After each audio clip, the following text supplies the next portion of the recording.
People who've used a bar's safe word or secret drink to escape a bad date. What happened, and how did the staff handle it? 1. In a time before the safe word existed, I was on a terrible first date at a bar. The guy was super handsy and wouldn't stop touching me. I excused myself to the washroom and an angel of a bartender came down to check on me. She had noticed I looked uncomfortable and asked if I needed help. I said yes, and she left and told the guy to pay his tab and leave because the date was over. She was a legend. 2. Was out with a couple of friends and one had brought along a lad she barely knew and was essentially a rebound. He was a creep, was trying to put his hands down her pants and up her top in the middle of the restaurant, yes, an actual restaurant, at 6 p.m. so certainly wasn't quiet. She told him no and stopped repeatedly, but he wouldn't and was just telling me to fuck off and mind my business. When my friends went to the toilet and he went for a smoke, I went to the bar, asked if Eileen was working as my friend needs help.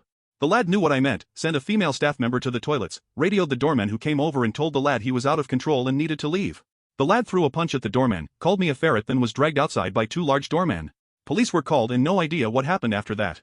Couldn't have been handled any better. 3. Went on a first date with a guy I met online.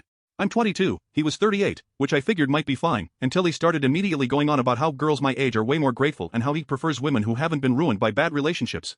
He kept leaning in way too close, saying he liked how innocent I looked, and then casually started rubbing my thigh under the table while talking about how soft and obedient I seemed. I froze. It was that gross kind of touch where you don't want to make a scene, but your whole body's screaming to get away. I excused myself to go to the loo, walked past the bar, and quietly asked the bartender if Angela was working tonight. He just nodded and said right this way. Within a minute, a female staff member found me by the bathrooms and said someone was waiting for me outside. They walked me out the back, stayed with me while I ordered a cab, and made sure I was safe. He texted me the next day saying he hoped I would have learned to be more polite. Immediately blocked and reported.